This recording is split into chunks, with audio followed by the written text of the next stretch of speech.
Hey guys, your good buddy Sam again. Let's do some more. Forget the discursion into Japanese yesterday. Today we're back on the horse, and I want to take this opportunity today, as you know, will be Shabbos. So let's take the opportunity to look at the patch we've made over the past week, pause, reflect, take a deep spiritual breath, and engage in the act of computer science, self-flagellation, and purging known as refactoring.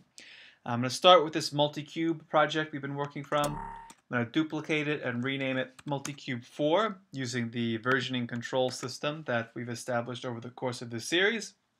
And what I'm basically going to do today is take our patch, which, as you know, makes multiple cubes and displays them, and separate it into some pieces. Now, separating it into functional pieces is, next week, going to allow us to do some really exciting stuff. It's going to allow us to basically write a language that we can control with MIDI, so we can actually synchronize the movements of these cubes and their action as they move through space to music. And it's going to be really, really awesome, I promise. But before we can get started on that, we have to clean things up so it's easier to work with this patch. Now, you remember this patch. It made a bunch of cubes. It put them in space. They look like this. It's very exciting. But the patch is starting to get messy. And so I want to clean it up so that it's easier to add stuff and work with it. Let's begin by deleting this key here, cell 114, 105 stuff. This was just to let us control the patch at the end of the last video, and it was kind of just for fun, but it's not really worth it, so let's delete it for now. Next, let's take a look at the pieces of our patch. Right here, we've got something that lets us talk to 125 different cubes. This up here is a little bit of patch that lets us move the camera around. Here's our controls for the camera. And here's a little functional bit of patch that tells the cubes to move to a specific position so they form one larger cube. Let's start by taking this cube interface, moving it down a bit, taking the camera, moving it down a bit, and then sliding this camera swoop stuff over so that the camera controls are all in one place. Man, this patch, sometimes these tutorials it's like, oh, let's just randomly connect stuff to other stuff and see what happens. Oh, look, I made multicolor rainbow feces everywhere. Isn't that exciting? Look, rainbow feces. But today, I know it sounds boring, but you gotta trust me. Once we clean this up, we're going to be able to do even more exciting stuff come next week. So here's our camera controls set aside over here. Here's this bit of stuff that moves the cubes to their cube position, and here's all the cubes. This is distracting me, so I'm going to stop it. Now I want you to notice that we basically have these long patch cords going from one functional piece over here to another functional piece over here, and this to me is screaming for some refactoring and some sends and receives. The only problem is these are going to the first inlet here, and this is going to the fourth inlet. Now, we could make different sends and receives for each inlet. That, I think, would be a messy nightmare. So instead, let's use the route object to route to each of these different inlets. Check it out. We'll make a send to the cubes, with underscores maybe, no, dashes to the cubes, and then clone this to make a route. So that's R for route, or no, R for receive rather, to the cubes. We'll make a route 0, 1, 2, 3. And now, when we send messages through this receive, if they're tagged with a 0, we can send them to this first inlet. If they're tagged with a 1, we can send them to this inlet, a 2 to this inlet, a 3 to this inlet, and so on. So what this is going to enable us to do is clean up our patch a great deal. Let's delete these patch cords for clarity. Delete this one as well. Move this guy down a bit. Delete these patch cords. Now, check this out. What I'm going to do is use a funnel object here and give it the argument of 4. What funnel does is it tags the inlet to which something is received, or it tags what comes through with the inlet over which that thing was received. So check it. Now with this funnel, if I click on this load mess here, you'll see that what comes out into this message box is 1, 6. The 6 came into the first inlet, and so it got sent out of the funnel with the message 1, 6. Same goes for this metro. Oh, that's annoying. We're going to have to deal with that. So it's coming through the spectrum as a bang, but funnel is turning that into a 0. That's not... Max, I don't know who to yell at, but I'm going to figure out who it is and give them a stern talking to, because that's not right. The issue, of course, is that here on our polycube, this jit.noise is expecting a bang, and if we send it a 0, it's going to get angry. So we'll put a trigger bang in here so that anything that we send into inlet 1 gets transformed into a bang. That could have been a headache later.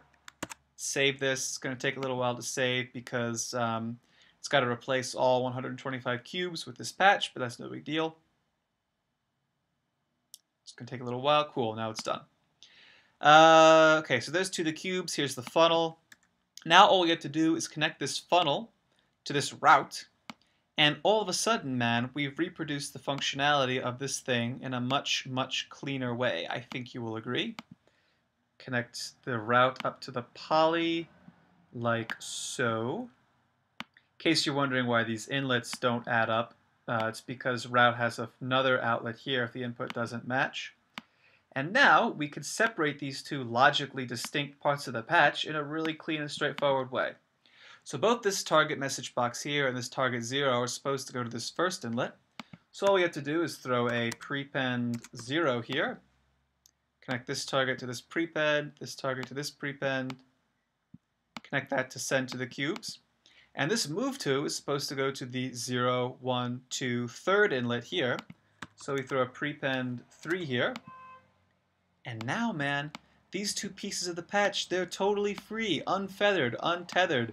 You know, they've been living in a controlling emotional relationship for years, and now suddenly, finally, look at that, totally distinct, free.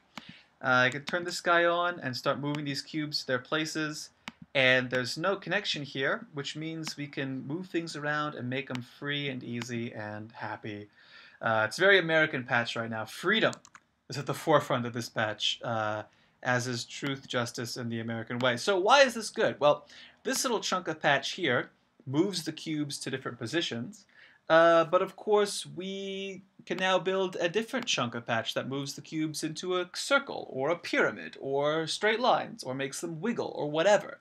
We're separating the patch into little pieces like this that when we layer them and control them with MIDI are going to enable us to do really interesting musical things.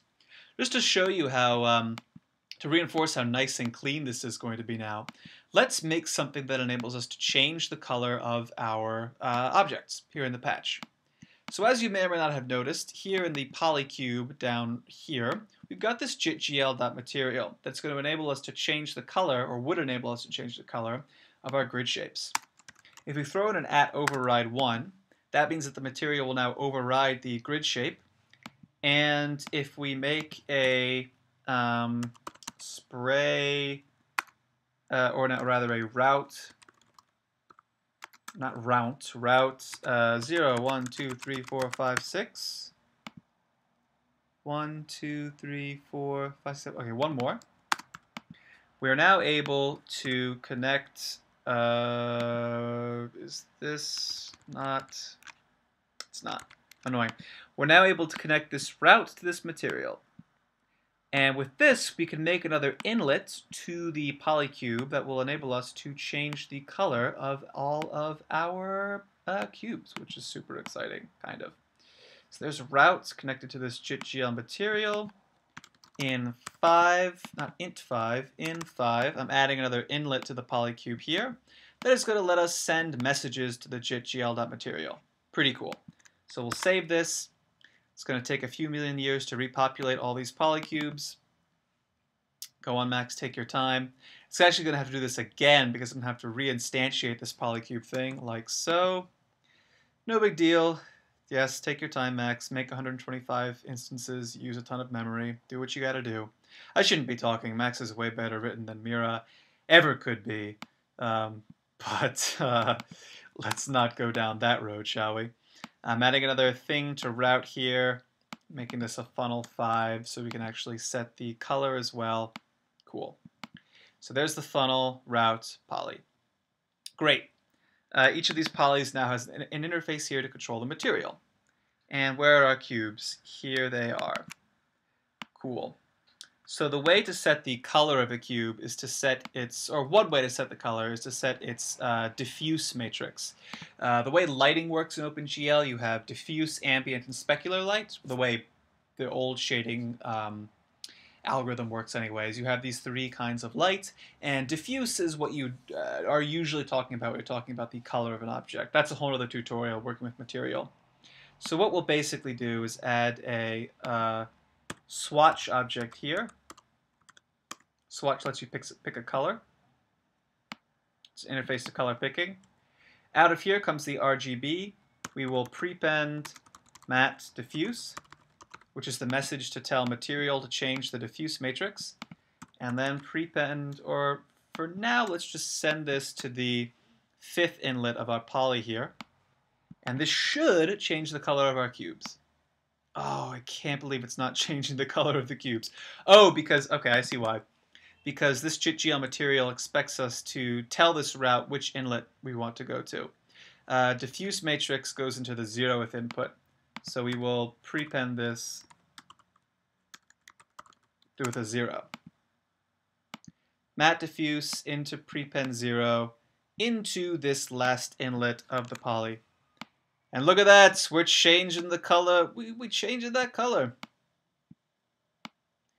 Any color we want, baby. Any color under the sun. Cool. And now you see where this is going. We can clean this up a bit by taking this prepend and adding a prepend 1, 2, 3, 4 and ascend to the cubes. And check it out. We just built a new functional piece of our patch. Here's a chunk of patch up here that moves the cubes to a certain position.